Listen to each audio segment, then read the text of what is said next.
渴望就可能，心动就发生。本节目由酷爽带感点燃无限渴望的百事可乐冠名播出。美味曲奇趣多多，巧克力味豆多多。感谢我们的职场搭子趣多多赞助播出。华为全新旗舰平板电脑 MatePad Pro5G 强光炫光，轻松大手笔。智能电混四驱，无惧雨雪湿滑。本节目由领克10EMP 指定赞助播出。本节目由专业做扫描3亿人都在用，职场必备神器扫描全能王赞助播出。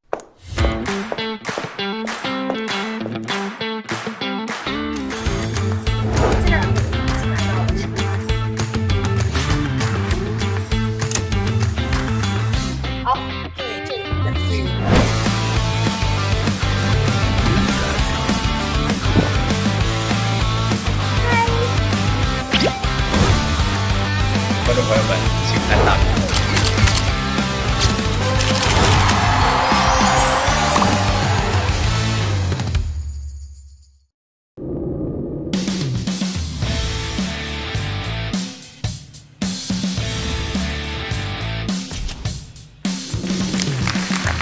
欢迎大家来到腾讯视频自制的国内首档职场观察类真人秀，令人心动的 offer 第7季，渴望就可能，心动就发生。本节目由酷爽带感点燃无限渴望的百事可乐冠名播出。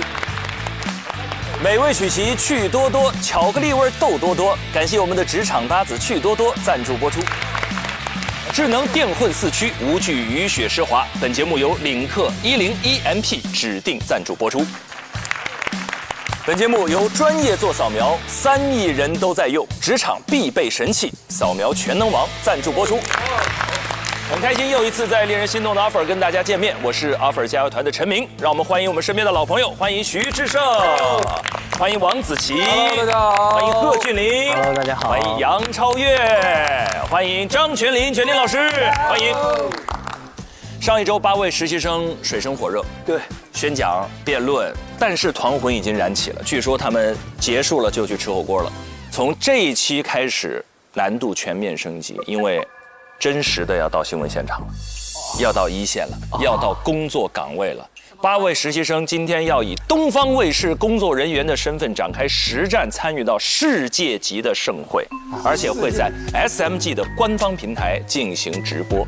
这次直播将全面考核他们的应变能力、采访能力，甚至是整个栏目的主编串联的大局观的能力。究竟是什么课题？一起来看。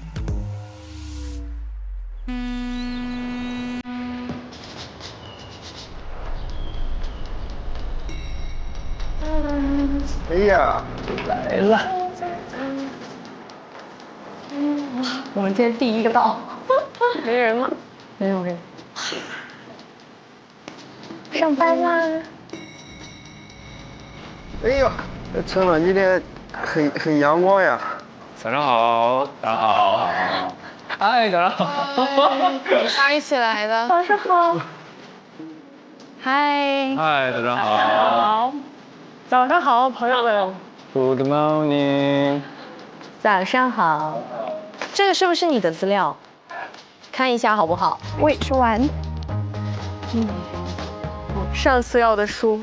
哇哦，哇，你还想着？事事有回应。我天哪，太感动了！你不是说你获得了很多书吗？借我2本。你想看什么？万历15年嘛。我也看过。哦，哎，那个我好像还真有带。你想看吗？想。哎，你可以不用弄前面那个书皮，不用把前面那个书皮抠下来，你这么要拿着吧。只看一下你在看什么书，我感觉就是，哎，一边展示着下颌线一边。他已经完全走出来了。诗文就是出来的快。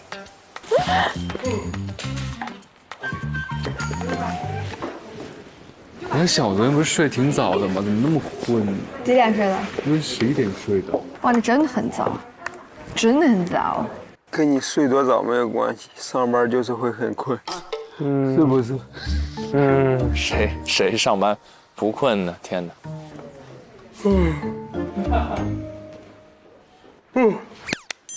苏醒。给自己加油打气。早上好。今天都休闲范儿吗？帅啊，白老师，真是。早。哟，这身挺帅啊。今天感觉有个上班的状态了。老师，您的领带非常洋气啊，今天。这个其实挺那个普通的。老师第一天面试了，你搁那一坐，摔我们一跟头。你看真放松了，开这个人跟老师开玩笑了。真是，老师，我第一天面试，我说哇，这个老师怎么这么帅？后来一搜，原来是我儿时的偶像。见到偶像都不认识。主要儿时看的时候都是套着铠甲的。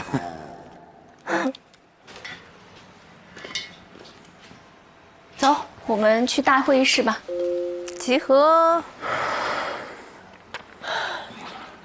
走。课题3这就出了，天塌了。又是新课题，直接来呀！第4天已经3个课题了哈。哎，今天的座位怎么有2位老师都坐到这头来了？张庆老师坐这儿，坐学生席。啊，我是学生，在陈晨老师面前我也是学生。哦，这么紧张吗？猜猜我今天要跟你们分享什么？第3个课题。什么？第3个课题，他们说。我觉得应该是公开课。那今天跟大家分享的主要的主题呢，就是关于主持人的应变。哦，真是公开课哦。就是当我们坐在主播台上也好，站在司仪台上也好，一定会有很多我们意料之外的状况出现。你们能想到直播过程当中有哪些意外的情况？不一定是播新闻哈，任何一个场合当中，就不出声了话筒，然后导播台故障。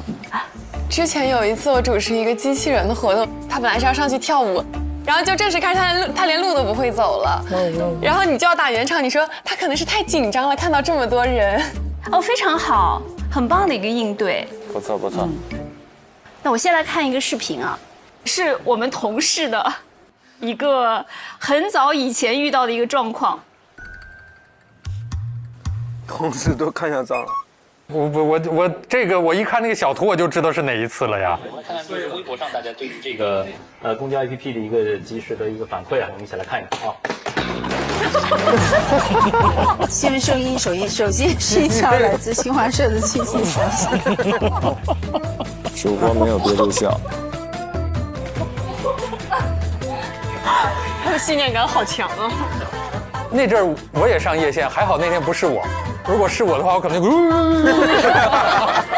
那个太高了，太高了。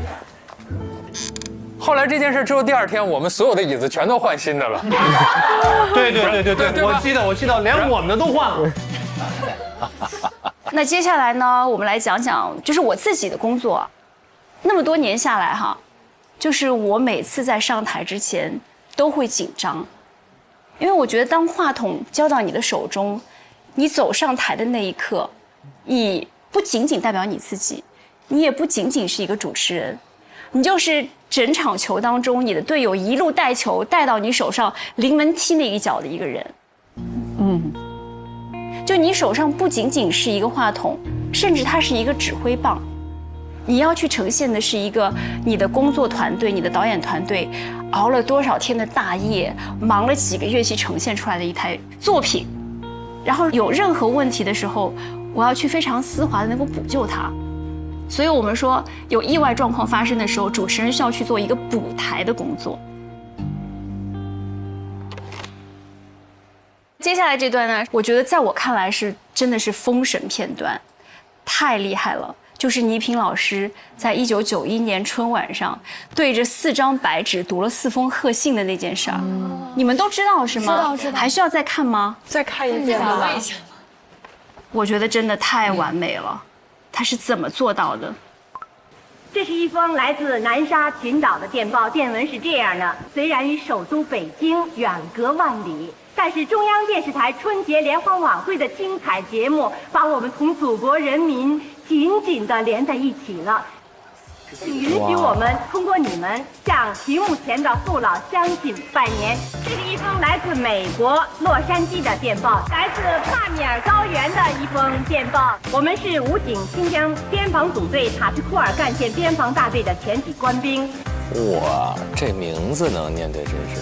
在这新春佳节来临之际，紧借中央电视台春节联欢晚会的机会，向在千里之外的家乡父老和在异地生活的妻子儿女拜个年，向在此时此刻还继续在各条战线上工作的同志们问个好。我们祝愿伟大的祖国人民幸福，国运昌盛。太厉害了，这个太厉害了，好厉害，太厉害了！我的天，鸡皮疙瘩了。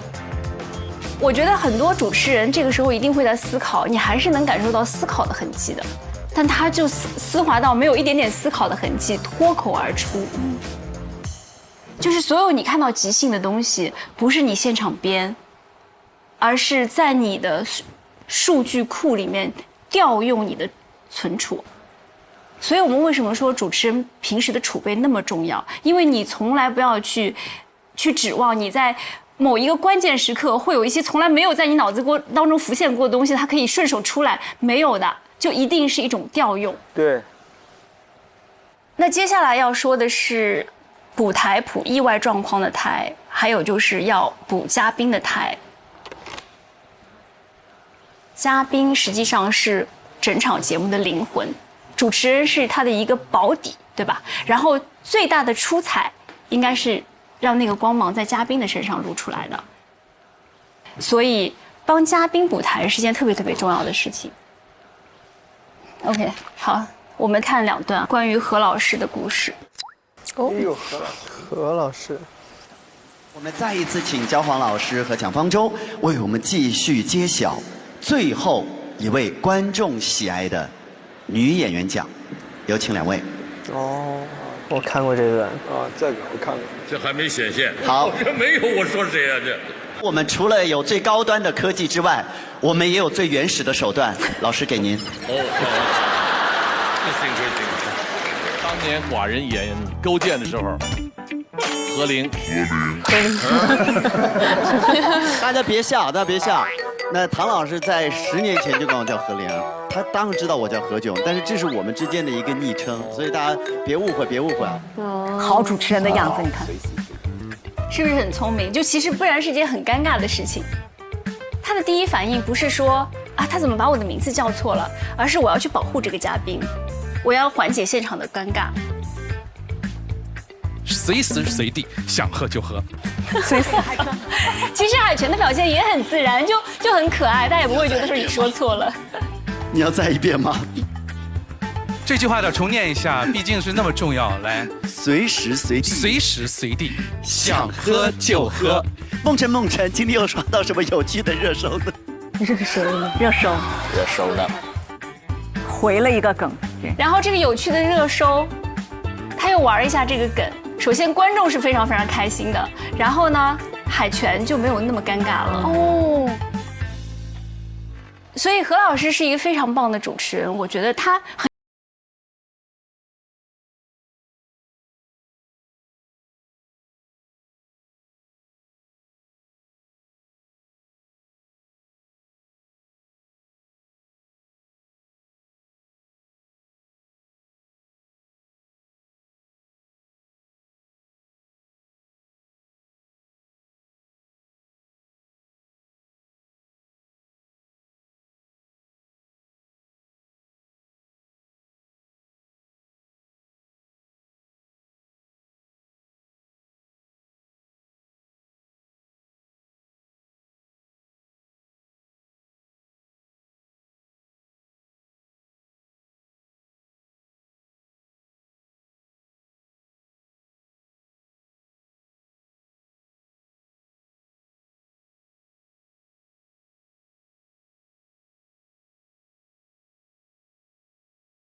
哦，老师，这边微辣、中辣、特辣。微辣是吗？那我要微辣的。张老师吃不了辣。我这个可划算了，这一下没花什么钱，请这么多人吃饭。太幸福了，太好吃了，这个好好吃。恭喜大家通过了第2关。我觉得我们的这个进度拉得好快，一下就2个了。我感觉会越来越难这个课题。不是越来越难，就是尽量让你们多体验各种不同形式的。就考的方面越来越全面。因为真的工作的时候都会接触到的。是的。老师，其实我特别想知道，就是您当时去演那个《铠甲勇士》，他们刚问过我，对，就那个转型，您是怎么就是转过型来的？我当时还算是幸运的，就像那些良田说的，当时的机会确实很多，真的很多。10年上海开世博会，就有大量这种报道的需求。尤其是外语频道，一下就多了好多的节目，然后我恰好就专业对口，我就进去了。然后进去之后就各种形式节目一体验，做了2年。然后到新闻的领域。哎，新闻这个就是机缘巧合。哦。因为我2011年还是12年初的时候，我想做新闻，当时说不行，一定要科班的。那我觉得也很合理嘛，我就死了这条心了。结果到了12年底，他主动来找我说：“你愿不愿意来？”那不是王八看绿豆吗？对上眼儿了。那你为什么当时就是做着文艺的东西的时候，就是想做新闻啊？就天生的就觉得我对严肃的事情更感兴趣，我不喜欢搞娱乐。哦。完全没想到这个回答，一张如此帅气的脸，想搞一个特别严肃的事情，但观众们严肃不起来呀，看见你就心动了，又成心动的信号。其实我真的对这种娱乐的事情不太感兴趣。因为老师你平时不太追星这方面，从来没有过。上次我们俩不是主持那个科技节嘛，然后我不是现场有一个妹妹帮我拍照嘛，她回去发给我照片的时候，她说啊，跟你站在你旁边的那个老师他是，我说对他是，她是后来跟我说，她说她很想上去找你合照，但她不好意思，我说百哥可能只是看着比较高冷，你但凡给他搭一句话，他其实就好了。我们大学同班同学。有几个4年没敢跟我说过话，然后到毕业的时候，才跟我说了第1句话。感觉你长得太高冷了。但我觉得白老师看着也不高冷。可是他如果不笑，我要这给大家真实揭露一下白老师的状态。白老师咋了？他们说白老师不高冷，一点都不高冷，他们觉得白老师特别亲切、活泼、阳光开朗。西哥，你觉得呢？跟白老师不熟之前，我也觉得白老师挺高冷。对，主要是我们是看着白老师的节目长大的，《家有好男儿》。那个时候我们还不知道做什么工作的时候，白老师已经是 superstar 巨星。你们就可以休息一会儿了。休息吧，休息吧。Let's go。有新任务吗？有什么话想说？没事没事。扣题。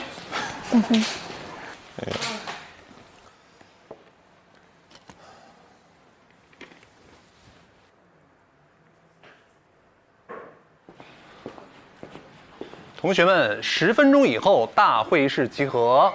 好啊，有新的任务要布置给你们。我天哪，刚刚还沉浸在这大师课的精彩里边，说来就来了。哇，真的都不知道能不能喘口气儿吗？也不给个时间消化吗？这么快吗，老师？来的这么突然。来吧，同志们。好，新任务发布了。好兴奋啊！好激动啊！要去迎接新的挑战。这么快？来了来了！哎呦，哇塞！是课题3吗？是的，走吧。走吧。我的天！哇塞，太震撼了！感觉完了回去要消化一阵子呢。肯定。得给自己放个长假，我的妈！录1个月，消化半年。开会了。进度真的拉得好快啊！我今天要做一下这边，往这边做一下，看看哪边脸好看。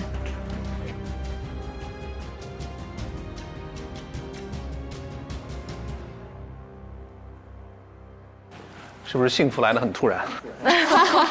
哇塞！对，好，先问你们一个问题啊，作为关心时日，这个紧握时代发展脉搏的你们，谁能告诉我最近在上海举办的一场国际性盛会是什么？来了，国际性盛会了。哦，上海练博会，上海电影节。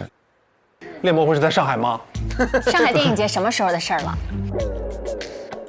世界人工智能大会，人工智能大会。哎呦呀，非常好。2025世界人工智能大会。哇，这个好大！哇，那人在里边会显得很渺小。人工智能。哦。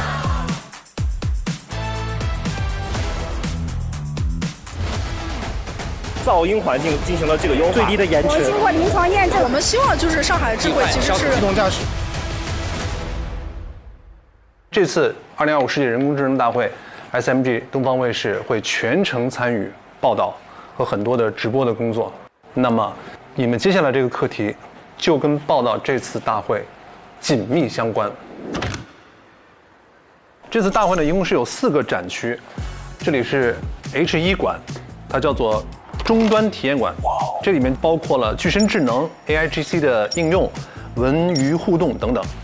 右边 H2叫做行业应用馆，它里边包括了智能驾驶、智慧城市、金融科技等等内容。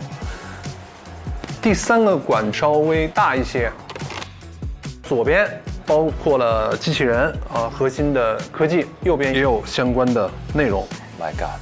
这么大一个场地，根据这样的区域划分，台里决定把在看看新闻 APP 上4个小时的直播板块交给你们。玩真的，8个人4个板块，压力大的，直播哎。你们分成4个小组，然后选定其中的一个区域来作为你们的直播区域，每个组完成1个小时的带着观众逛展会的直播。哇，一组1小时，这场直播你们就是以一名真正的外景主持人的身份去参与，你们所做的工作和其他所有上海广播电视台相关栏目没有任何区别。是骡子是马，脚溜一溜啦。你们的家人、朋友，所有的观众都可以在看看新闻 APP 看到你们的直播，完全是一场实战。这个太狠了，直接来呀！好像之前还从来没有过，就是直播出去的这种考核，没有过。坐在我旁边的凯旋就参与了很多次上海广播电视台融媒体的直播。那么，请凯旋给大家介绍一下你之前参与过各种不同选题直播的一些经验和感受。我主要想给大家分享一下我踩过的坑，希望能给大家在这些小的坑上面避一下雷。首先，第一个就是直播平台，大家要关注一下，就是你了不了解这个客户端，你既要考虑观众的这个收看体验。作为一个新闻人的直播，它肯定是有主线内容的。那我们的主线内容和弹幕回复之间的这个矛盾怎么解决？然后就是要配合我们的摄像老师。你不能让摄像老师说，哎，我们推进看一看，可是他推进了之后，你又突然间讲了一个很远的景，他又过不去，对不对？所以镜头的调度我觉得非常非常重要。然后就是我们的麦克风，因为这是我们吃饭的家伙。你在采访他，采访2分钟，你突然发现你根本没有给他夹麦克风，怎么办？最后一个也很重要的就是，因为我们之后会给大家分工，然后这个时候你们其实角色就不再仅仅是主持人、主播的角色了，你要和你的小伙伴搭档了。但是这个分工怎么分工，以及你们俩之间在直播的时候怎么协作，这是一个很大的难题。就是分工协作上，我觉得是一个很重要的点。哎呀，这听着就难呀。这个类型的直播是非常考验你们的综合能力的。你们要负担的角色不仅是一个外景主持人，你们还要考虑到摄像，考虑到走位，考虑到编排，方方面面，你还要照顾到你的嘉宾、你的受访者，你全都要考虑进去。第一是看你们提前准备的工作做得怎么样，第二就是现场随机应变，反应能力如何。那么明天直播开始的时间是明天。这就是实战，永远没有自己挑的机会。因为这个展会只到后天就结束了，如果明天再不去，来不及了。明天直播开始的时间是中午12点半。哦。那么在此之前，你们今天到明天这段时间，可以先在网上去搜索，尽量多的去了解这次大会所呈现出来的内容。明天上午9点钟，我们集合出发，一起去到展馆。9点到12点这3个小时会给你们实地去踩点，去探访，做预采，做其他一切的准备工作。12点半直播就正式开始了，我们会在屏幕前从头到尾看你们4个小时的直播，根据你们在直播过程当中的表现去进行评判，最终最出色的那组2个人会获得优胜，也有每人15分的积分。每人15分，现在还有3位是0分吧？关于直播的顺序，我们稍后会按照抽签来决定，抽到1的就是先播也先选展区，以此类推，选到4的那可能就没得选了，你就是最后一个播剩下的那个展区。有没有什么问题？任何相关的问题？选择展厅是明天早上才，明天中午到现场才选，开盲盒。对，天哪，那就是每个人准备的时候要准备4个展区的内容。现场场馆是否会有可以接受我们采访的人？这要你们自己去找。哇，2位同学出镜时长这些都不会计入考量，以你们2个一组呈现出来的效果作为评判标准。集体作战。专业性的场馆的介绍和术语，其实都由我们今天自己来搜索。所有的都是你们自己来准备。那我们就是其实要准备4个部分，取决于你们。如果抽到第1就应该可以。对，老实讲，第1是比较占便宜的，有优势的。抽签顺序决定了你们所要直播的区域有一定随机性。如果我没有选到我最想选那个区域，我怎么办？这个你们要提前给自己留好后路。妈呀！分组是这样，一会儿大家回到工位上，你们以发邮件的形式，把你想要合作的搭档名字发给冯林，成组的那个人他也把你的名字发给了冯林，那你们自然组队成功。如果没有的话，那就继续发。互发邮件啊，双向奔赴的，双盲选，直到你们2个人彼此心有灵犀，都互相发了对方的名字为止，才能最终决定4组如何分配。狼人杀，明白吗？不要沟通啊，在此之前不要沟通，看看你们心里有没有默契，好吧？还不能沟通。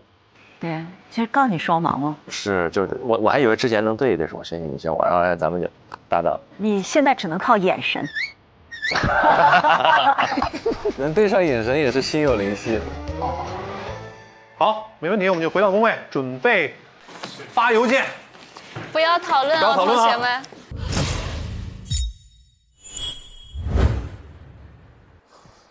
来啦！课题3发布了，课题3是4小时不间断直播世界级大会，报道的大会是2025世界人工智能大会，在上海，然后1整下午的时间，4人2分组。那这一次直播，他们是融媒体的全平台，应该是看新闻的这个直播，因为它是一个专业的展会，而同时又是面对互联网。全林老师站在专业的角度来看，这次的难点在哪？太难了。就是我要是掌控这一次直播的总导演，我不会放8个新人4组去干这个直播的。是。直播主持人既要求流畅，又要求有内容，又要求专业性，对吧？然后容错率极低，直播主持人嘛。所以这种情况底下，就是3个熟悉里面，你最好都熟悉，就要不然你配合的团队你是熟悉的，我一个眼神，哎。你这个摄像就知道跟镜头，要不然呢，就这内容我特熟悉，专业性强。对，就是我张嘴就能来，然后空白了我也能说，对不对？就是内容我特熟悉，要不然呢，就是工作流程我特别熟悉，就是我大不了少说点，但我捋下来应该是没问题的，对吧？但是你现在想一想，对于这8个人来说，这3件事情是不是都是不熟悉的？然后内容。2025年的人工智能大会，一大堆新的东西、新的产品在涌现，又多又专业，然后这个工作流程就是大屏小屏一起播，又要播又要跟观众互动，3件事情都是不熟悉的。太难了，天不时地不利人不和，替他们捏把汗。我觉得一点都不难。你觉得一点都不难？就我也不懂，像张老师刚刚说的1、2、3、4这些，我需要去掌控。假设你上了的话，你要怎么接？你现在就看这俩机器人正在打架了，你会聊点啥？稍等，来了，哎呀，来了，摄像就位。不是，我就带大家来看看这个3、2、1 ，Action！欢迎大家来到这一次2025年世界人工智能大会。然后我们现在看到1号展柜这2个机器人在打架，这个机器人姓杨。好，对。其实我觉得是向大家通过这个机器让大家看是最关键的。我觉得就是可能有的人来不了上海，这还直播呢了，一看就是。哎，教你看个专业的。来，接下来我们镜头来到了张全林老师。3、2、1 ，Action！您现在看到的是2025年的人工智能大会啊，我们现在来看一下，这边有2个机器人，他们已经准备上场。那这个机器人呢，来自A 公司，这个机器人呢来自 B 公司。别看他们的个头有差别，谁能赢真的不好说。来，我们现在先看一段，看一看谁的出拳更精准。因为这个出拳的精准，不仅需要它的视觉配合，同时也需要能够随时的应对 B 机器人的。B 机器人现在不再看对手，一直在看我。嗨 ，B 机器人，嗨。那你不参加比赛了吗？哦，他是招财猫公司。哇，太厉害了，张全林老师，哇，太厉害了，太厉害！专业人士，专业人士。俊林，你有很多的主持经历和主持经验。我想到了，就是当时主持了一个活动，然后他也是前一天晚上，然后才把那个台本，应该是给到，然后，就第2天就要。直播了，当时也是非常的紧张，也是直播，全程直播，全程直播，用一晚上背完之后，然后临时要上台之前的那几分钟，跑过来跟我说，那个小贺，我们有一个词儿要改一下，然后你要多加一段。当时在台下就一直默那个词儿，然后最后还是就是直接就。把它给流畅的背出来了，流畅的背出来。对，本次特别节目是由中国传媒大学播音主持艺术学院的青年学生，北京广播电视台音乐广播文艺频道听听 FM 各区融媒体中心的主持人，以及来自北京市直机关单位、市广电局和市重点战区管委会的干部职工代表们共同参与。感谢你们用青春的声音托举起崇高的理想。那次真的也是运气好，但是真的特别的紧张，就是感觉说到最后一个字儿的时候，我自己在台上我都那个嘴角都，怎么还单边上扬？意味深长的微笑啊！哎，演员抢记自己的台词跟主持人抢记自己的串词，哪个速度会更快啊？我觉得可能不一样，但是至少就我们在第1期我跟志胜试的那个，我短时间内我记不下来了。是的啥？就一大段口播。哦，那个肯定不会让咱背的吧？就讲那个什么人脑专业性的那个。如果提词器坏了呢？那确实是。那确实你就得往下，我就遇上过，你播着播着提示器就黑了。啊？提示器黑了不是最可怕的事情。最可怕的事情是脑袋黑了，是提示器的那个纸，就是早年间啊，它不是电子的提示器，然后那个纸呢也不在你手里，专门有个推稿员，你知道吗？就是早年间，然后我那会儿播那个早间。就是然后3点半上班，6点开始播，所以那个早间的推稿员推着他着了，你知道吗？然后呢，你本来觉得他只是慢了，你就编点话，你想总该动了吧？啊，不动了，然后你再一看，人睡着了。这依然不是最可怕的，最可怕的是，他把1号纸粘到了3号纸的后面，2号纸不见了，所以你正特顺畅的说着话呢，然后发现下一段话跟这段话接不上，填空题啊，那怎么办？接着往下编啊！啊，我的妈呀！编完了，然后直到跟那个对上，关键是你看到那个画面，就是这个人也在找，对吧？他突然发现你说的话跟他推的词儿对不上，然后所以你就看那个纸在你面前。那你换一个那种地址。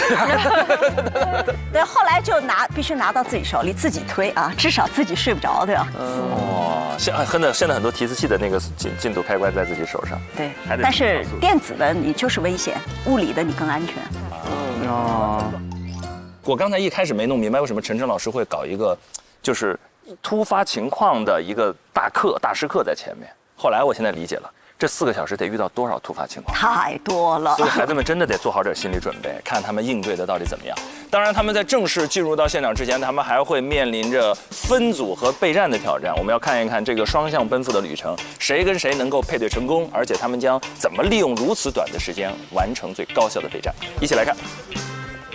来吧，百事蓝宝，哎，人工智能大会是你的主场，你有没有什么建议可以给我？那不如从我的故事讲起吧。我是由一群充满渴望能量的工程师们创造出来的，他们喂给了我无数的视频、文字、音乐，教我如何理解人类的情绪。现在，我不仅掌握了自然语言处理和知识图谱构建能力，还能通过技术进行创意发散。本质上来说，驱动我不断进化的是人类对拓展认知边界的渴望与好奇。我之前觉得这机器人啊都是冷冰冰的，但是我发现好像 AI 也是像你一样非常的温暖。那我明天就要去做这个现场报道了，你可不可以给我加油？如果你想了解人工智能，最重要的不是技术原理，而是你想用它实现什么。渴望就可能，这是人也是 AI 最迷人的地方。来评百事，预祝你在 AI 大会上大放异彩。谢谢蓝宝的加油，我也会好好表现。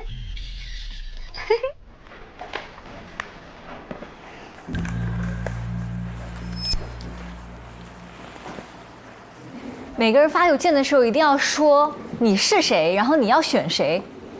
好。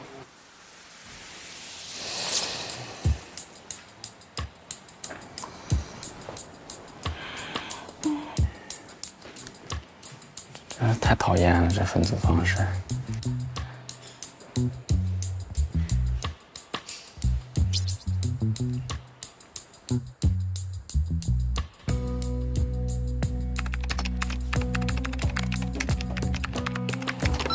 哦，王韵玲选了庞征啊，王韵玲选了庞。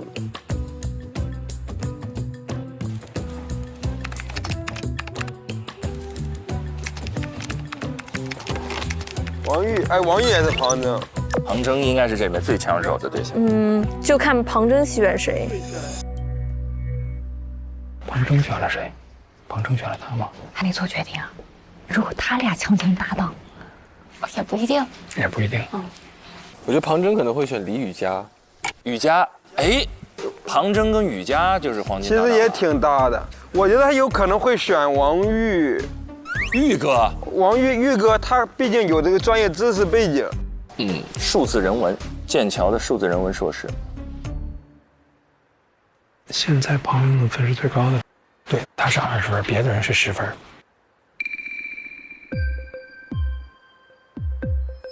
哎呀，他回头看了，哎。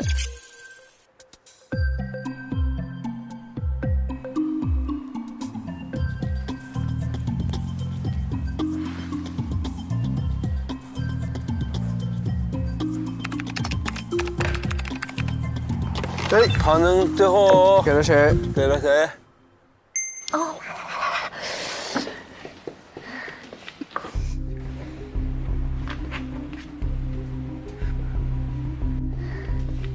庞征选张诗文。庞征选张诗文。张诗文，哇哦，强组合，强联手，而且稳，诗文稳。第2名。哇塞，强联合。但那人家没选他呢。哎呦，对呀，诗文没选庞征，这个就。张诗文身上还是会有一种让人觉得比较可信赖的稳重感。对，因为他总会有顶层设计，他会在做一件事之前把脑子所有东西大概需要做什么想好，然后再去分步去实施。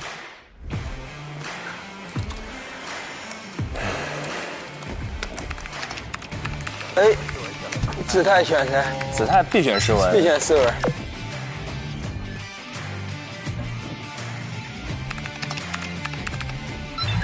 啊，黄成朗也选张，黄成朗也选张诗文。哎呦，都是张诗文。另外选了张诗文。哇塞，这么抢手，这么抢手吗？雨佳选谁呢？张诗文。哇，你厉害呀！好着急。雨佳选了张诗文。我张诗文好热门啊！现在就看他选谁。因为他新闻属性表现的太强了。对。其实他选谁就决定出了第一组是谁。对。刷新一下，刷新一下，刷新一下。集体吃瓜，不，我们俩在这明着吃瓜，真真在那边等得很着急，还不来找我。你看，全世界人吃瓜的表情都是一样的。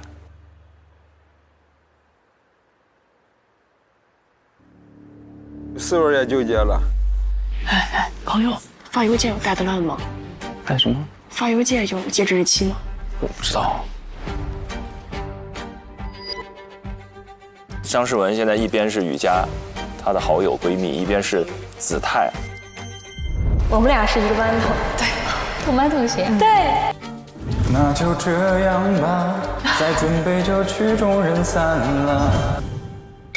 庞征也选了他，但他不知道。我们整个框架逻辑是层层递进的，它形成了一个完整的闭环。它的选题新，它的逻辑轻，我们有信心，也有能力把它做好。所以，诗文最后选了。来。哦，选了谁？来。诗文选了谁？第一对出来了。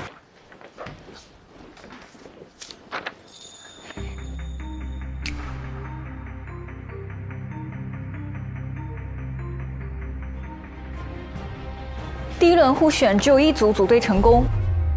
谁呀？张诗文和谁？子泰。雨佳。庞征、张诗文。果然是双强。两个队长。庞征、张诗文。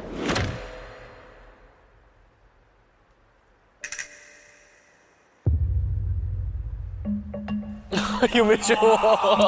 像白兔一样。哦，眼神杀。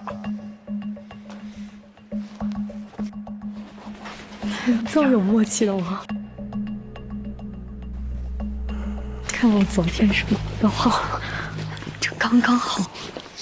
我就昨天想着说一次，说一句。下次有机会跟你合作，好不好？我特别想跟你合作。哎，我也挺想的。很稳，我觉得。哦，头一天吃饭的时候。哦。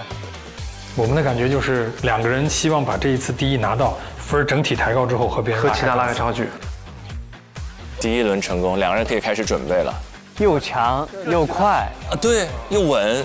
这强强联合的，这其他人就纠结了。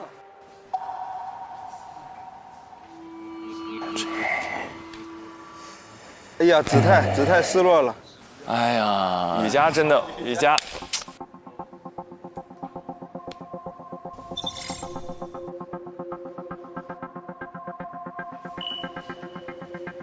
子泰会选贺峻霖。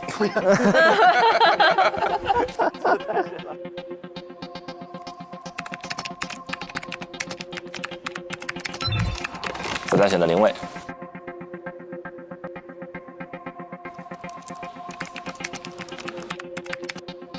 哦，程朗也选了林蔚。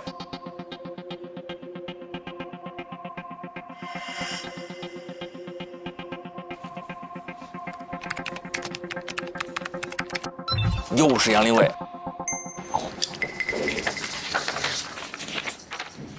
程朗选杨，也选杨。哎呀，谁能想到？难啊！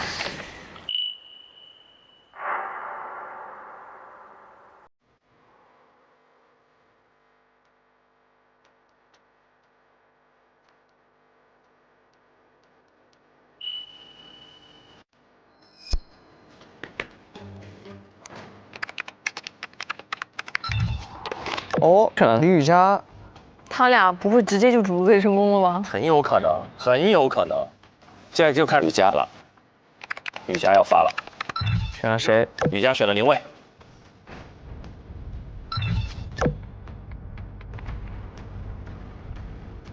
雨佳选谁？好，成了。哎呀，第2轮配对成功。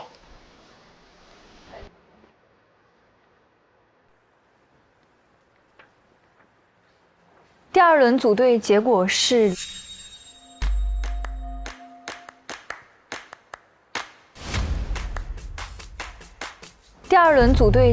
是李雨佳。雨佳和林蔚如果组队的话，这一组也是挺强的。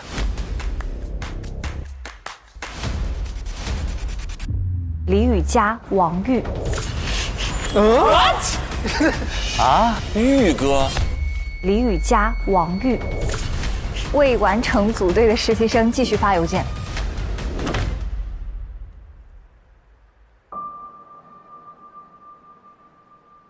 哎呀，子泰心真是一下荡到谷底。哎呀，我深深为剩下4位朋友担忧啊。你说，走吧。咱去那边。是你把坑给占了。占坑是不是？哎呀，你为啥选我呀？其实我选你的原因很简单，就是我觉得你前几轮表现，我觉得是非常亮眼的，而且我觉得你的即兴组织能力很强。我不是第一次就跟你说吗？我说咱俩性格很不一样，所以我就挺想跟你合作一次的。本来你就是我想选的人。哦，真的吗？对，感谢你支持。我觉得你的能力是被所有人看到的，所以我觉得你不必担心，我非常的有信心，这个课题拿分。这一对其实也厉害，当然厉害了。一个是王玉，他有专业知识积淀，雨佳又有表达的这种优势。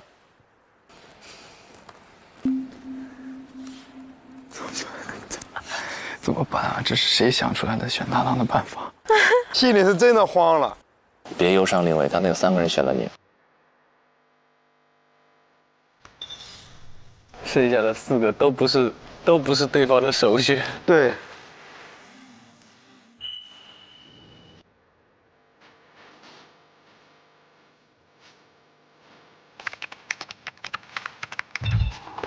好，冯程朗选了运营。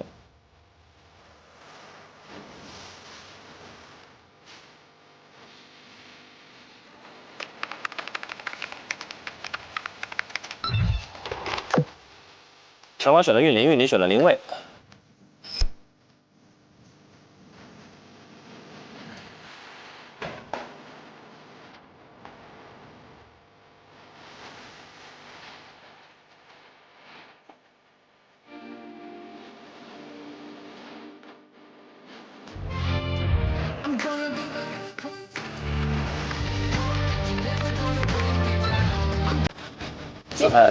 子泰选了林蔚。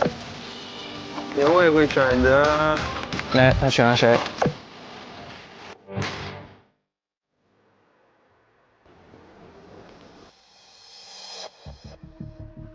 第3轮互选结果，我选了子泰，还是运林呢？杨林蔚、侯子泰。子泰。哦，因为他们可能之前小组有熟悉度。对。最后剩下2位，冯程朗和王韵玲自动配对。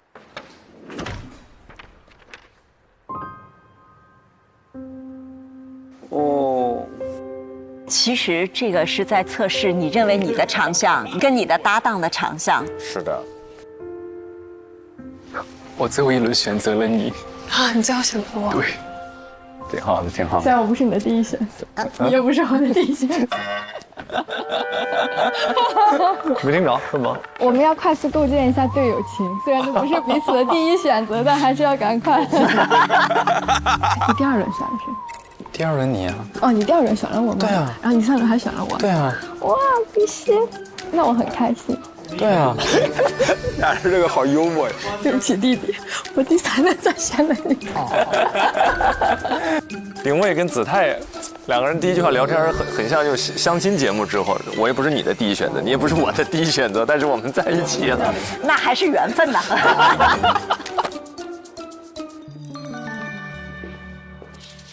你们需要来抽一下明天的展区和直播的顺序。出现了，哎呦，这个关键，这个超关键。每组选派一个那个有锦鲤体质的。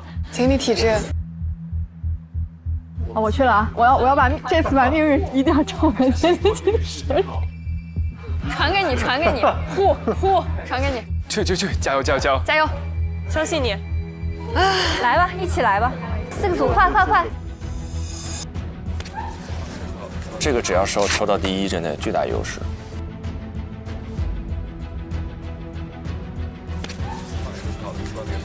颤抖的手。哇哦！第一吗？第一个。因为命运握在自己的手中了。恭喜！也不错，也不错。第3组，我们是4。最后一个可以，我觉得可以。他们还第4组啊！还第4组，哇！麻绳专挑细处断呀！阿弥传和苦命人啊！对呀，我觉得也第4挺好的，我们有时间可以准备。对，我们可以更多的熟悉。至少有3个小时可以准备。走，在这。米饭。走！来，我们去那里准备吧。所以你们的准备时间是最长的。那我们能不能他们弄的时候我们去逛一逛？当然可以，随你们。可以是吗？随你们干嘛？哎，他们多了3个小时的准备时间，就等于，而且又多了3场的经验，而且可以看前面的。对，我觉得这个也是挺重要的。但是他们悲哀的是在于他们必须准备4个方向，这个压力大。老师，那我们去准备。好，去吧。那个明天早上9点钟出发啊。好。打开思路。我们去那个吃饭那个地方。是啥的吧？我们吃饭那个地方比较好了。天哪！没想到，因为我一开始，我是真的就是觉得，这个题材太难了，它1天之内你不可能说准备一些理论性很强的东西。没问题，我觉得我们只要把资料搜得够全。可以。我觉得现在太乱了，我心里。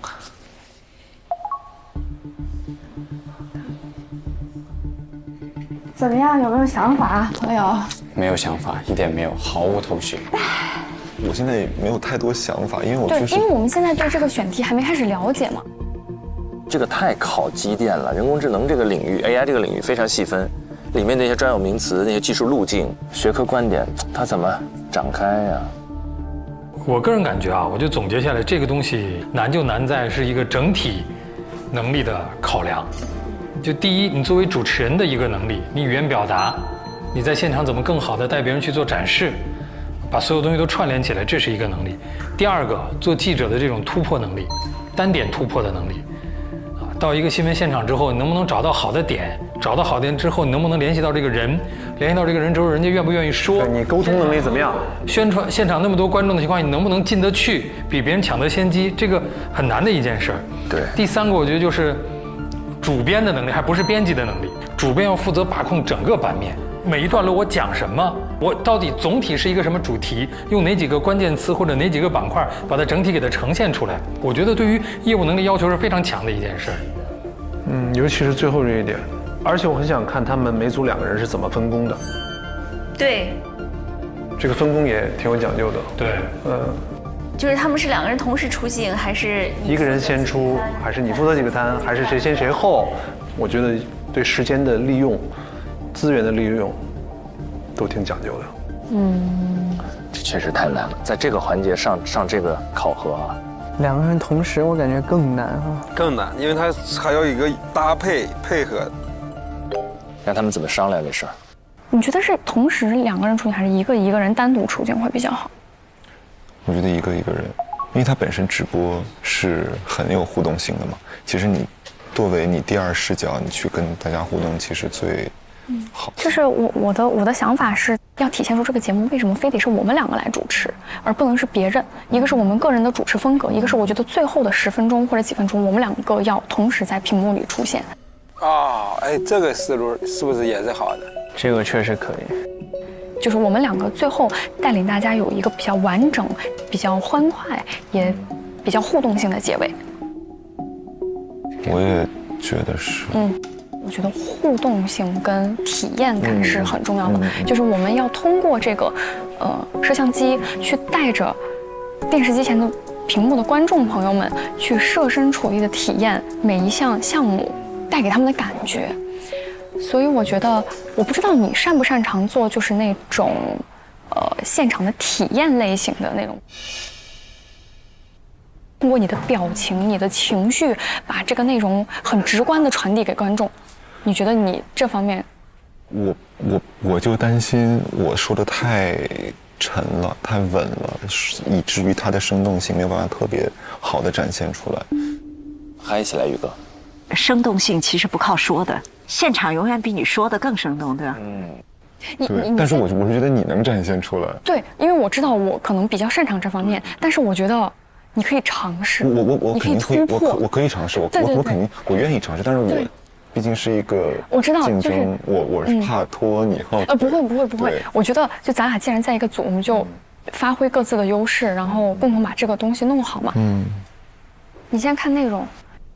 但雨佳也许会把玉哥激发出来，因为雨佳是特别直给、青春的那种，特别阳光，有什么说什么。那出镜方式，你是觉得我们两个一起出镜？我觉得一起的话，第一安心一点，第一安心一点，第二就是不用一个人，因为一个人叭说很累的。但是有个问题就是，如果说我们两个同时出镜，那谁去联系采访嘉宾呢？直接问的话，其实会尴尬吗？比如说直接问说，哎，我想问一下，我刚刚看到您体验了这个项目，您觉得你有什么想法？根据我就是这种经验，就很我觉得大部分人他们看到这个镜头，他们第一反应就是说他们不要采访。哎呦，现场抓不一定同意。对，真不一定同意，就不一定配合，然后也不一定能高效率的出东西。不，我们可以在直播我们游玩的过程当中，我们就观察那些人躲镜头。如果想躲镜头的话，他看到镜头第一眼，他可能就会走开。但这样子，我们两个人在直播的过程当中，我们的心思可能没有办法顾那么全吧。有可能他就是好奇，但他并不想出镜。明白。哎呦，不行，我觉得还是冒险的。我们可以，这个我们可以再商量，我觉得。我觉得这个直播我们肯定是要准备好一些资料，但是我觉得很多都是明天见了情况详细确定的。我其实突然想了一下，我们4位导师，从臧希老师和柏学老师的角度来看，他肯定还是希望这1个小时的直播，他能收获一些有效内容的。不，他要收获的话，前3个小时就能够收获完了。他如果前3个小时都在接收很大的信息量的话，那我们最后1个小时，我们还是要给情绪价值。是的，就是我们的感受，就是快乐、轻松，对，2只快乐小狗，对，去玩的那种感觉。是，就虽然这个玩意是个高科技，但是我们带着大家来玩，搞奇招，也许有奇效。我们有时候也可以跟观众互动一下，比如说，哎，大家可以看一下，哇，我们就可以 Q 一下尹志老师，哇 Q 哇那个东西好像哇好有趣，怎么样的？我们甚至还可以这样，就比如说，就这边有一个很大的有飞机什么的，然后你或者我们就跑过去。假装合照，我说给你拍照，对，就那种。可以，对，就是这样子，就很有活力，整个要轻松。我们开场要不要这样？就是2个人背靠背，这样出来，然后开始做自我介绍。我觉得我们的肢体动作可以打，就比如说 “Hello， 大家好”，就这种感觉。Hello， 大家好，就这种感觉。可以，哒，耶！这样你觉得这样状态是 OK 的，是吗？我觉得这样真的挺好的，挺好的。我们还是很有默契的呀。对。你想想，我们没有互选中过哎，这个表情。对呀。而且有你在，我会觉得安心很多。比如说像现在一样。有你在，我也很安心，就像现在一样。说实话。真的。好，我相信你。希望明天我们也安心一点。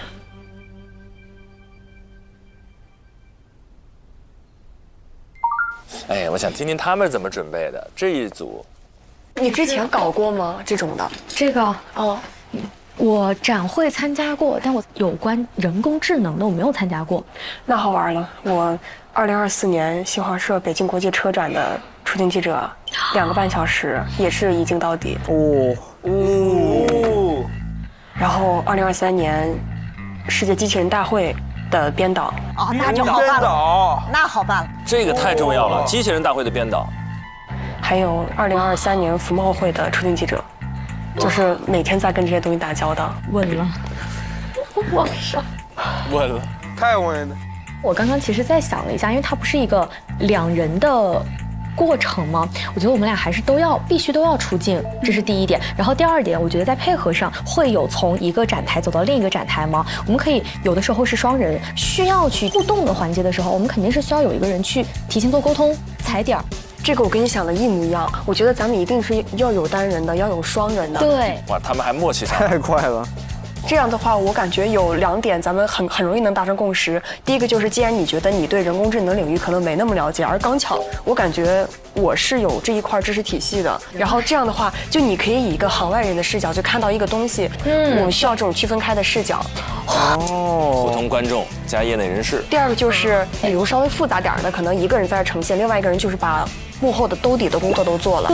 对，这样的话，在知识面上我们能区分开。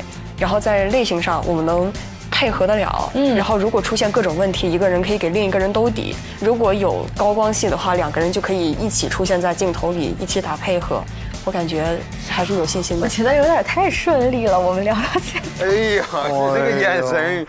庞征满脸写着我选对人了，能力都很强，但是性格不同的这种结合在一块儿就很容易。诗文是主导性，庞征正好配合性。对，庞征眼神情绪价值。对，庞征这个跟谁都能搭在一起，适配度超高。对。哎呦，阿泰，这次时间好紧张。时间紧、任务重的时候，我都会派出我的提效神器——扫描全能盲。哦，这个又高清又专业的一个神器。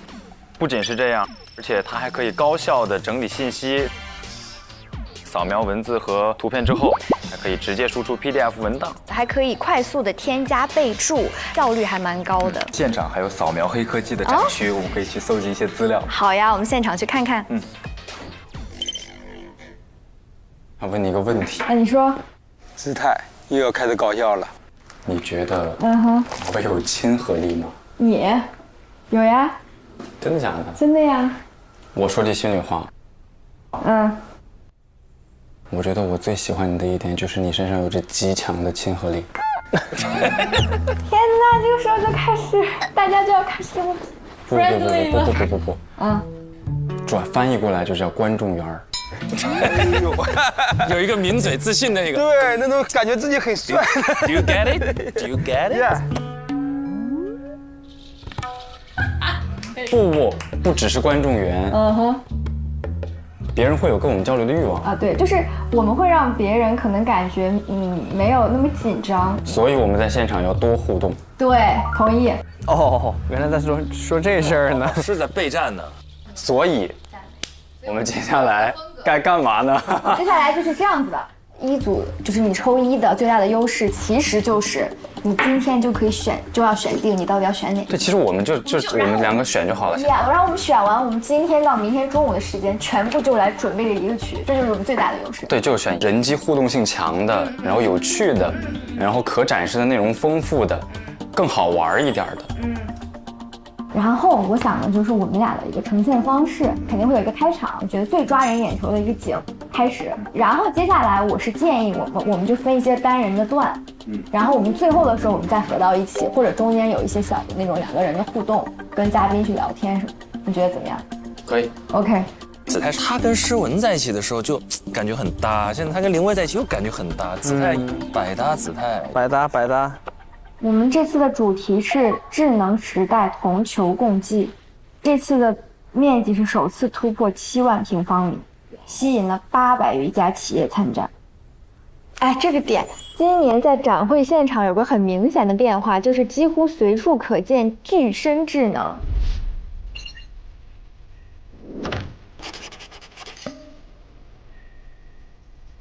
我已经列了几个了，然后一个灵巧手。就是叫 Linker Hand， 它是可以就是抓东西啊、捏东西的。还有叫 Maya 的3B 护理机器人，这个护理就是机器人按摩师，给你按摩，我觉得这个也很有趣。这个很有趣，而且老百姓们很关注。这个可以。他们现在对具身比较感兴趣，然后他们在搜具身当然好互动啊。这几个都是在一个馆部。还不知道。还不知道，先筛是不是？现在就是最好的办法就是摇人在现场，他现在就在是最好的。我们摇一下。行，看一下。哎，我联系到一个人，但是我得再问一下，他是在论坛还是在展厅？子泰的人脉特别广，在荔枝的时候也是联系到了2个很专业的朋友。对，哎，兄弟，就是你对那个展厅了解吗？我正在这玩呢，我还挺开心玩的。哦，你正在展厅玩，我太感谢你了。那个，那您能不能就是一会儿你玩到好玩的东西，你给我拍个视频？行，那你就帮我拍一下，谢谢。联系到谁了？我怎么感觉那个人也像我同学啊？刚才说话那个，是吗？我正在这玩呢。我正在这玩呢，带点口音。喂，Hello。哎，你好。你好，我是这边想了解一下，您今天是有去展馆吗？我是明天早上的。哦，明白。然后明天是您出镜吗？然后我这边已经敲定一个嘉宾了。哇，这执行力。如果能再喊一个，反正就可以多问几个吧。哎，姐您好。喂。哎，姐您好。Hello。俩人干起来客服了。哎呀，我内心有点偏向机器人。我也是偏向机器人，如果遇到机器人就好了。哎呦，也是巨深。我是这么想的，然后我刚理了一下这个表格出来，我们可以发起一个，比如说机器人陪我过一天，就打开这样子的一个就是主题。想到一起了，我完全赞同这个想法。我刚才你看我刚才这么写的：生活场景、空间、24小时时间、时空之间虚拟的幻象被人工智能具象为现实，我们就可以沿着这样的一个主线来走。哇，他们真的所有的东西都是按照那个脉络，然后一步一步的来的，结构化。而且他俩能够匹配上，对，这个效率就高了。哎，我突然想到一个点，如果让你用英语简单的跟别人采访，你 OK 吗 ？OK。那我觉得我们有个点，就是我们可以，我知道，就找几个外国人，毕竟它是一个市。对。哇，他终于想起来用英语了。对呀，国际视角。前面的同学一定是有非常优秀的，所以我们一定要让他们眼前一亮的感觉。那明天我们穿搭上也要穿的颜色要像一点，我觉得。好。我们要考虑到，如果说现场任务能让我们采访的人，我们该怎么撑下来？你觉得我们可不可以加一个和专家逛展区的部分？可以，非常好。我们一定要最大的能力吸引住观众的目光。我们的主线就是今天带大家沉浸式体验一下智能终端展区的实际应用。我们现在可以做的是想开头和结尾。Hello， 大家好，我们是琳琅满目组合。人工智能在以下哪个垂类方面你最信任？可以，这个可以吧？咱们就把这个线条捋顺。就我们现在要有一个底本，上点深度的东西，就是落点落到人，以人为本。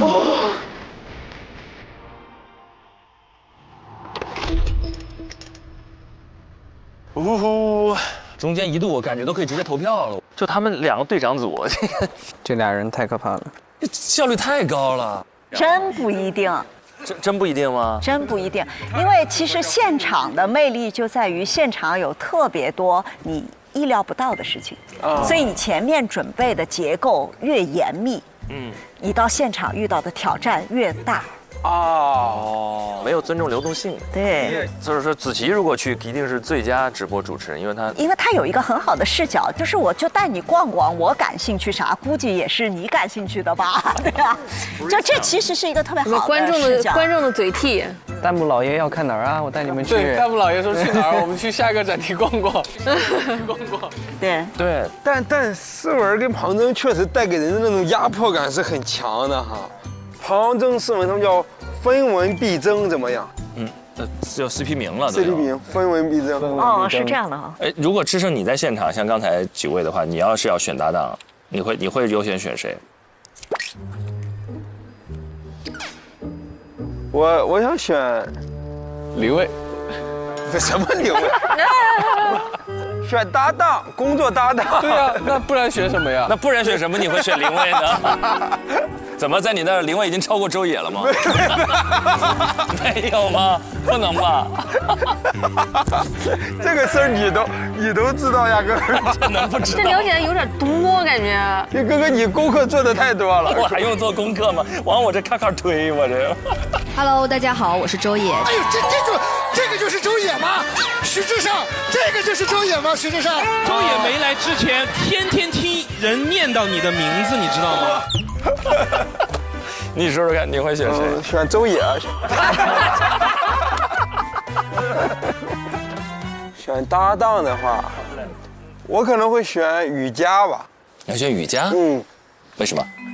因为我发现雨佳是一个很青春、很阳光，然后也在很活泼的一个人。我觉得在现场，他那种跟人的那种交流感和亲近感，以及他带来的那种活力，就特别适合在那种大会上来展示，来作为一个出行记者。因为那个会上我感觉就人会很多，就是很端正的在那里的话，我害怕会显得跟着整个的会有点格格不入的感觉。我担心哈，我这不专业。林蔚也青春，也有活力啊。对呀，林蔚这笑容多甜啊！对啊，林蔚当然也很好了。那人家不愿意跟你组队呢。哦。但我不会选杨超越。我才不要跟徐志拜一组呢，听着就不好。志拜，杨落后，要你超越。但我觉得志胜刚才说的理由还蛮充分的，就是雨佳她的那整个气质风格呀，然后那种外向、张力、甜美，确实很像周也。对，哎，什么呀？所以这个选择理由非常充分。俊林如果在现场的话，你肯定会选子泰。你抛开室友身份，你认真讲，如果是真的做直播的话，你会选谁？哇，真的做直播的话，哇，好难选啊！其实真的感觉。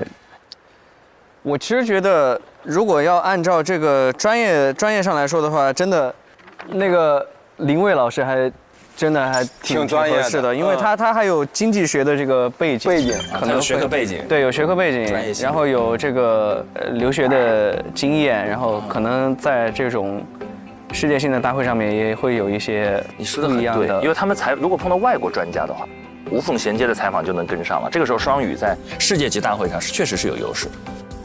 几位在选的时候，我其实也在想，选搭档可能有哪几个要考量的部分，或者最终会促使我们做出这个决定。因为今天其实场上也有很多有做过主持人的工作，或者有做过嘉宾主持的工作。在我们平时的真实的工作实践当中，我们选搭档是怎么选的？有没有一两个就是你心目中最理想的那种完美搭档？全林老师有吗？如果您真的要出去做一个采访，像这样的直播环境，我的真实的工作状况是我从来不选搭档。单兵作战。我可以接受跟任何人搭档，但我从不选择搭档。为啥呢？你自己如果有选人的话，那不是会更？就是因为其实直播是一个最终不是由2个主持人呈现的节目，它是由整个直播团队呈现的节目。然后你作为主持人来说，其实你已经有很高的话语权了，你还选搭档。那么导演的创作度在哪儿？摄像的创作度在哪儿？他们认为谁是更适合这个节目的？从他们的角度会怎么看？所以对于我来说，我是不选搭档的，我只等着被分配搭档。百搭就是我历史上唯一选过的搭档是只有撒贝宁。我上大学的时候拍电视剧，我是女主角，我选的男主角就是撒贝宁。演员搭档。我们在北大的时候拍过一个电视剧，对。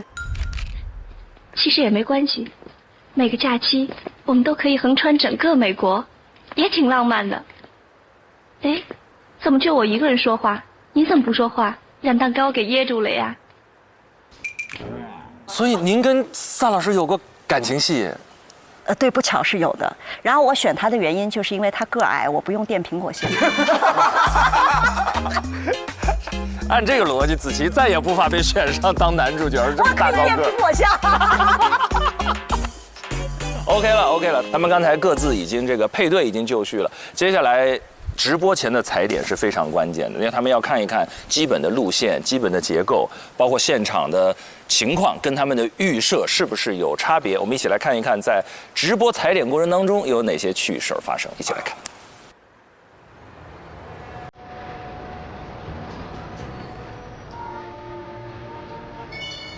哦，8点。好早。哦，8点就来了，挺早。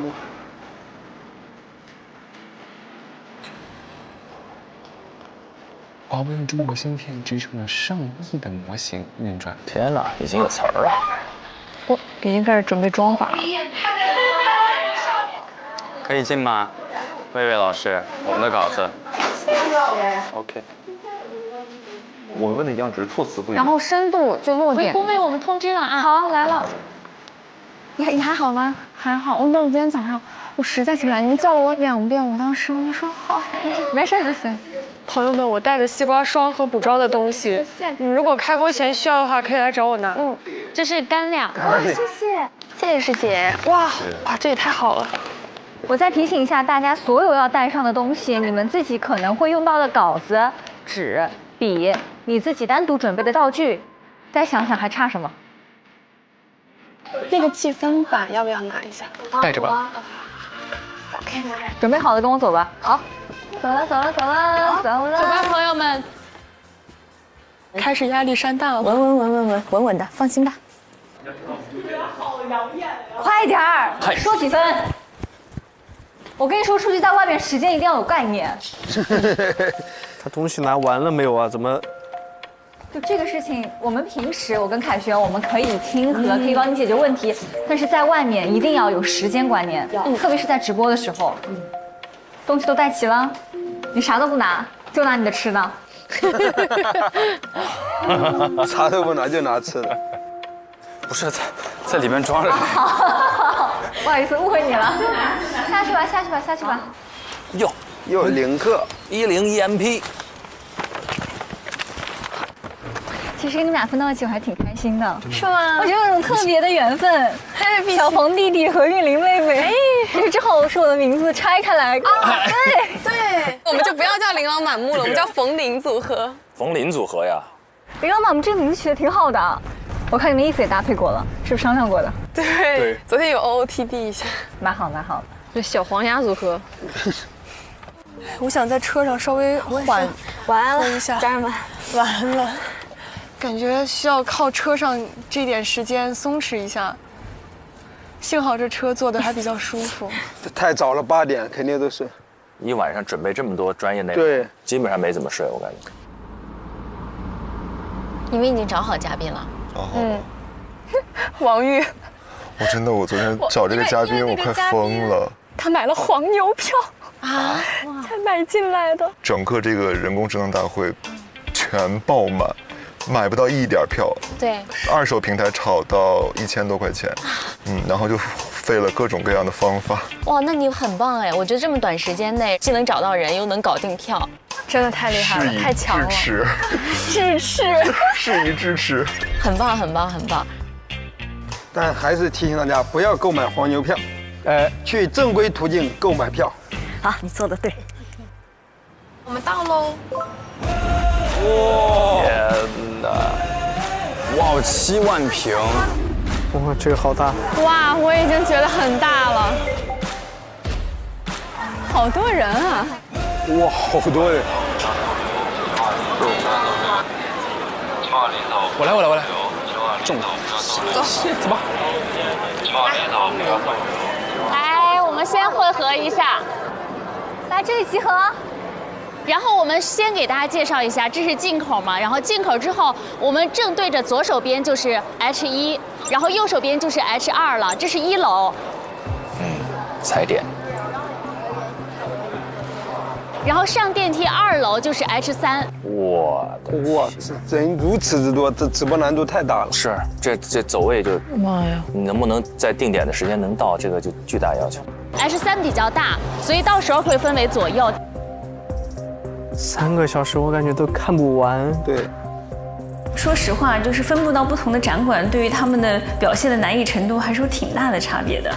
然后比如说 H3是机器人灵巧手，就是全是具身智能，具身智能天生的就是让人很想看，对吧？现在各种各样的机器人格斗大赛啊，机器人马拉松啊，机器人上春晚啊，它就是一个播放量很高的东西。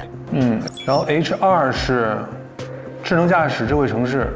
其实智能驾驶智慧城市是还可以的， H1好像应该是以大模型还有基础设施为主的吧？对，不太好展现。我觉得肯定最热闹的就显然是 H3。H3 好拍呀。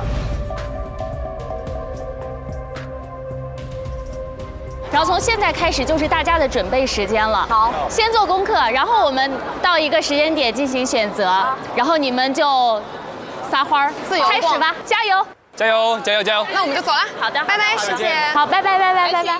我们看一下他们往哪儿走。这个里边你最想做哪个？我也想做 H3呀，H3的左右两边其实他们都应该有很有意思的地方。可以。但是你像这种就是，选题先天的可能就比别人弱势一点。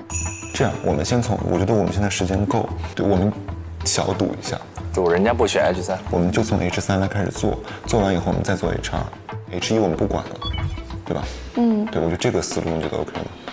他们第3组对不对？第3组，那我觉得大概率可以这么赌一下。对他们大概率会落在那个就行业的，就人工智能与行业结合的那部分。我觉得可以，对吧？没问题。要不这样，我们先整体先逛完，然后记录一下，我们再回头看。也可以。H3是机器人吧？我觉得机器人很有可能会被选掉。我也觉得他们肯定会把机器人选走。那倒还不如明天到现场我再去看。是的，是的。先看 H3。走吧，有备无患。先上去吧，去找一下那个人，他要走了。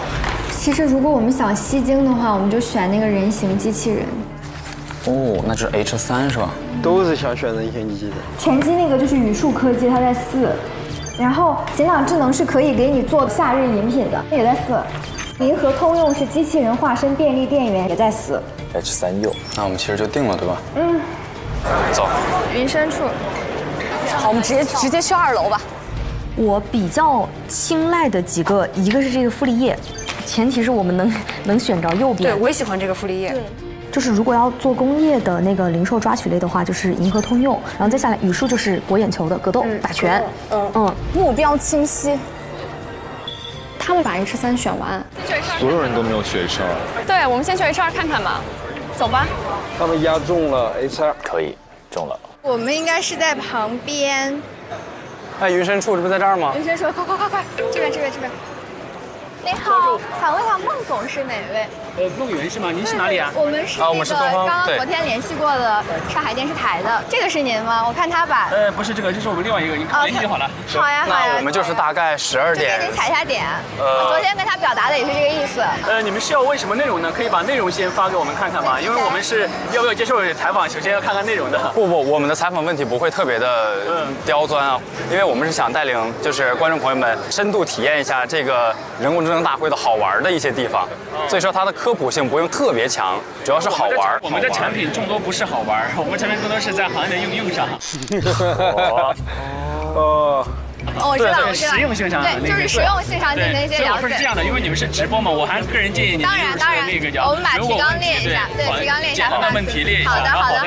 或者您现在可不可以就是对我们有一些亮点，可以跟我们讲一下，我们也可以。我们亮点就是因为这次我们的展会是搭了2个区域，一个是您看叫行业应用展示区，这个展示区里我们是真实还原了我们电力巡检的真实场景的，这是一个大亮点。其实您刚刚介绍这些就特别好。对，这个才是必要的。因为我们是一个直播嘛，其实也特别简单，就是一个一镜到底，就是一个镜头，不会特别复杂。好的，对。你们那个名字起的也很有诗意，云深处出自那个唐诗。对。我加你个微信好不好？好，谢谢啊，走吧。他们这组沟通的还是挺顺畅的。就是他这种确实亲和力特别强。对。还要找一下那个最重要的。语数是吧？语数找一下。就在旁边，语数。对，就在旁边。但语数太火爆了。天，走不成。语数人太多了。我的天，挤都挤不进去。这怎么弄啊？我们刚好有这个，我们伴随着这个音乐来跳一段舞，好不好？我觉得肯定最热闹的就显然是 H3，那 H3 他们的难度就是我昨天看到一个新闻，语数的展台挤满了人，里3层外3层。是啊，我今天看拳击区域，全是人。哎呦，这个直播难度太大了。这太火爆了。现在我跟他联系上了。语数吗？对，我跟语数联系上了。我，他可以给我们开绿车。我，语数也能联系上。可以的。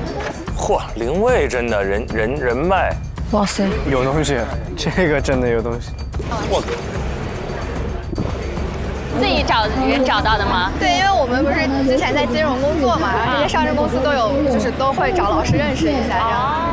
哦哟，你看，我说这个经济学背景还是，对呀。我们去联系一下吧。走，我们直接过去，因为我看到那工作人员在那儿。啊，你好，老师，是这里，我们是那个陈总推荐过来的。你听听，陈总都出来了。想跟咱们做一个直播，是你们进来自己介绍的。对对对，然后如果咱们有同事一起，那就太好了，就可以帮我们介绍一下。对，1点半是有一个擂台赛，你们1点20过来就好了。明白明白，没问题。你们提前联系了几个啊？联系蛮多的。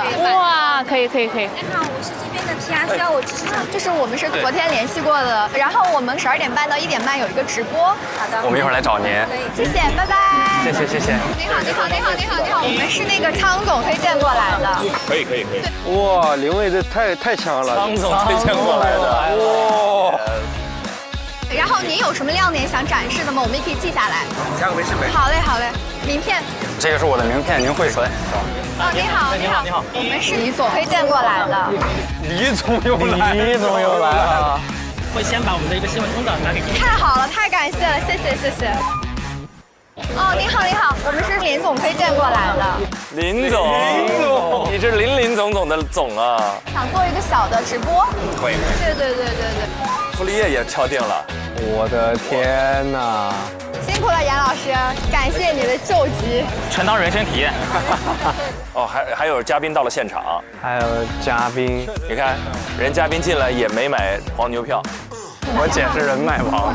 确实是人脉王，太广了。这个经济学这个背景真的太猛了。我感觉联系人是一个很难的事儿，你知道吗？还要就是敲定啊，什么约定啊什么的。但这是核心能力啊，对，太厉害了。你到这么专业的展会，不能靠都自己懂吗？你不就得联系专业的人吗？这个太厉害了，林蔚太厉害了，我要选林蔚。我觉得开场和结束，我们还是设计一个开场的落点，还有结束的落点。如果对方选的也是 H3，我觉得很有可能。他们就是这边，我猜，我们就另一边好了。我们昨天理出来的思路不是从个人生活到工业效率到情感陪伴吗？然后是1天24小时为主题，对不对？然后第一个个人生活，其实我们就可以从国地中心，正好国地中心其实在整个场馆的中间，然后人也比较多。然后那个场馆也很大，所以我觉得在这里开场的话，机器相对来说好摆一点。这个方向结束之后，从个人生活不是要到工业生活场景吗？就是你要上班了，那就介入到一个机器的分拣，其实就是这里智源。因为智源的话，它就是有流水线的分解，然后它有一些这个拍出来也会好看。对，我觉得里面还可以插一个比较重要，就是一个比较重要的点，就是养老。你的养老可以插在这里，健康监测和情感陪伴。他们的那个是有设计感的。那我们的策略是这样，我们先去到我们预设的第一个点，然后在第一个点的附近，如果我没有看到好的，我们直接用一张白纸给它记下来，然后我们从第一个点往外进行生发。但是我们的主线我们是不乱的，可以吗？ OK， 那就这样，就是在框架和节奏布局上，我完全信任你。然后在每一个分支的内容和它的技术细节上，你可以信任我。好，走吧，走，干活。哎呀，这个也太猛了，这是双剑合璧呀！他俩对于这个整个全局的把控太清晰了。但是前面杨林蔚他们7总下天山，7总下天山，不好说谁强。先走的时候卡一下时间。哦，还卡时间吗？是得卡。国地在这儿。哎，老师您好，看新闻的。我们之前了解这边有一些什么拳击啊，还有什么爆米花的制作，就感觉互动性、趣味性，这个可视化都很明显。其实趣味性不强。趣味性不强。因为我们关注的可能不是一些商务的，因为我们研究的是整个人形机器人的共性技术。比如说数据。那么到底什么样的数据是有效的数据？什么数据高质量数据？仿真合成数据跟真机数据是一个什么影射关系？这个是我们研究的。你讲的特别好，待会儿能不能就是也像我们这样，就是再交流一下，介绍一下，可以吗？哎呀，这个情绪价值给的，谈妥了。我们加个联系方式，加一下您的联系方式。踩点来加。哎，老师您好，看到你们这边就是打麻将这个题材，我觉得很新颖，很有趣。麻将机器人，这在成都的卖爆吧？然后到时候我们能不能在1点半到2点半这个区间过来拍一拍？可以的，没问题，我们记下。加一下那个联系方式。那我们加一下您联系方式。老师，就你了。很简单的，这是我们其实是串这整个馆，然后这是我们中间的一个很小的一个环节，因为我觉得情感也是很重要的一个点，就你了，好不好？那我们要不排练一下？可以啊，可以啊。好，那是提前跟您联系啊。好。放轻松，老师，简单的很。庞征在就是人脉在啊，对，咱没人脉，现场挖人脉，现科，社交，临时社交，临时社交能力真的强。就是我们想要有一些好玩的、有趣的、可视化，像这种互动性强的，能不能帮我们推荐一下？这边他这边会有这个安排。好，谢谢。放轻松，没事的，你讲得很好，很轻松的，放心吧。好的。好，那我们到时候联系哈。好的，拜拜。我觉得还有一个问题就是，如果我们在同类型里面已经找到了相对我们觉得还不错的，我们其实就不需要再去把同类型的都看完，对不对？有一个点是，你要找这个同类型里，一是最极致的，二是在操作方面最好的。就比如同样是姚操抓东西，如果你能操纵他抓东西，他的表现力相对来说比这个要强的。好，这个是我们可以简单的扫一眼。快11点喽。这个互动的话，路过的时候其实可以带一下。路过的时候带一下，因为反正咱们要往下走。OK， 我们再看一下这家吧。从画面上来说，这个更直观。这儿其实是有更多不规则的。哎，他俩真有经验。对，庞征3年直播，然后他又做了那么多的展会的一镜到底的直播，他们俩配合起来真的天衣无缝啊。数据采集，我们实现了一个全身的一个零延时的摇操。这个也是在业内是最高的一个水平，延时可以做到30毫秒以内。就是这一款，可以注意它一个细节，零延时意味着它不会因为把这儿摆到这儿，手没有及时放开而把这个那个积木给推倒，这就是它为什么能把那种接触面非常小的立方体竖在这儿的原因。我觉得这个我们可以讲一下，它可以链接到具体的细节，就是可以直接它放在工业上和医学上精准度是有可信任度的。你说对了。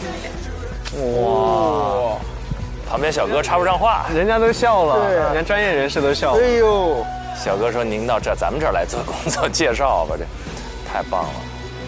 这个明显相对来说就更集成，因为这个我们摆在这儿拍它是有价值的，因为它是一个非常生活的场景，咱们最后的升华也可以用得到。哇，这两个真的强，太牛了。那边有王总、汤总，这边纯强啊！我天，还得是你。我觉得这个效果很好哎，对，我觉得这个非常适合。你想，而且它就是生活生产，你全方面它都给它包括进来了，就很多点能说。它直接解放的，就可以把家庭主妇从家庭里解放出来，让她去做更多有个人价值的串起来了。可以的，没问题的。然后待会儿我们上去之后，就把路线再走一遍，然后把负责人揪出来。然后把每一个点的分配搞清楚，把开场白结束语确定好，完事儿了。吃点东西补充体力，思路明确，目标清晰，没问题的。您说的基础设施建设是南方电网公司，我们先去南方电网公司看一下。还有那个领克是吧？在这儿，我们等一会儿再来。我们先去南方电网沟通一下基建的人选，好吧？好。您好，我们是那个看看新闻平台的记者，然后我们下午会进行一个4个小时的直播。啊？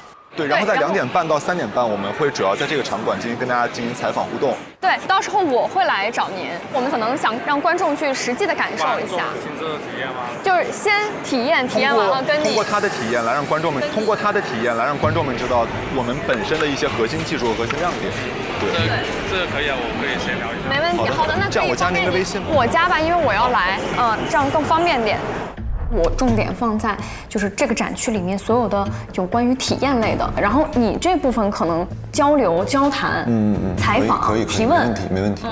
一开始我们是一个非常非常好玩的一个开场，然后可能比如说在播了10分钟、15分钟以后，我会开始想这些东西跟我有没有什么关系。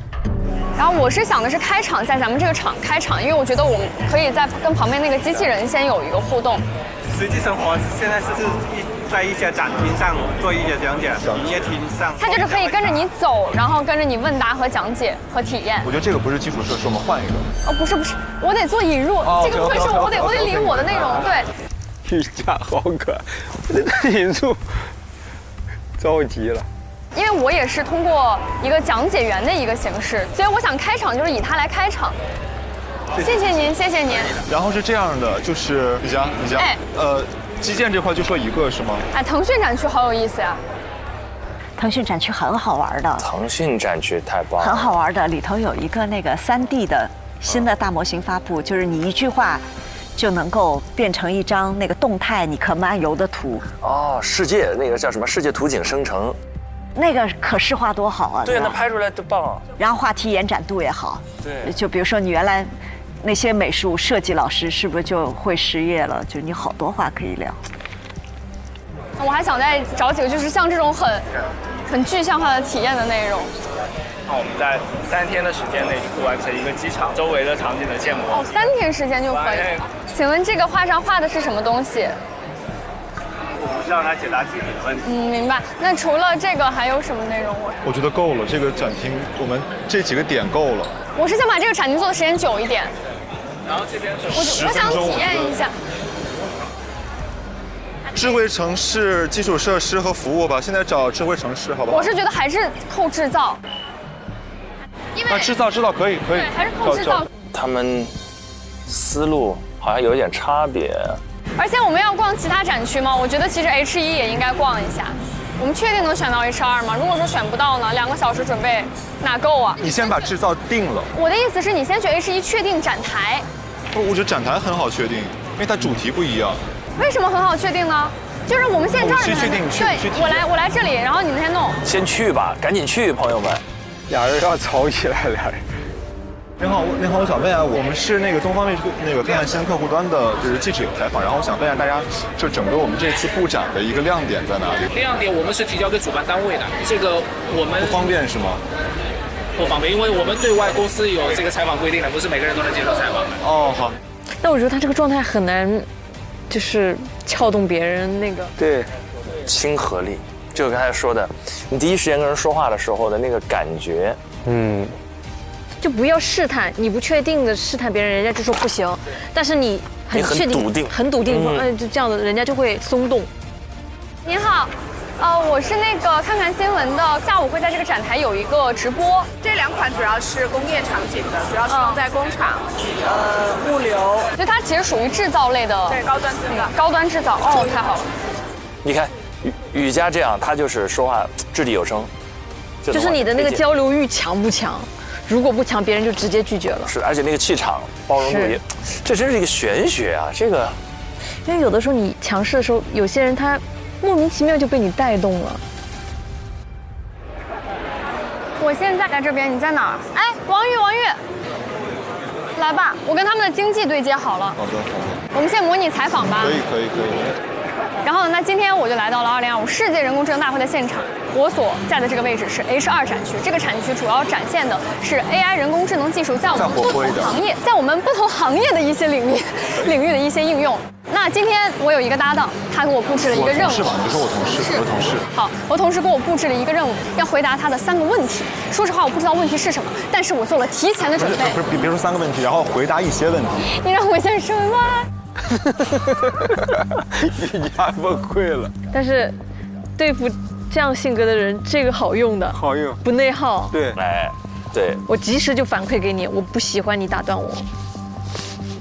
你让我先说吗？然后对，回答问题。然后呢，所以我也是有备而来。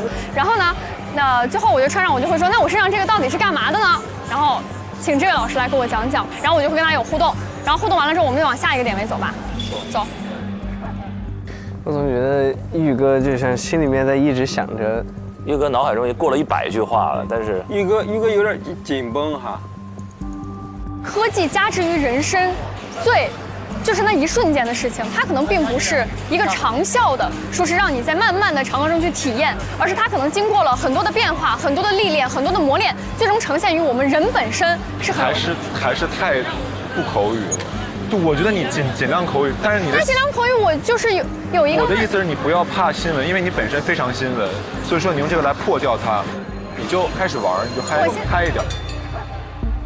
玉哥有很多评论类的内容，但有点。玉哥是主持界的丁太升，我看。玉哥，你要不要把你的内容也过一过？玉哥，他老盯着别人干啥？对。我说实话，我现在突然觉得，前面的内容咱俩一起来。不要改了，不要改了，不要再改了。但是我觉得就是一个人。不是，不要再改了，不要再改了。就我觉得你把它做强，不要改了。就我觉得我怎么做你都会觉得有问题。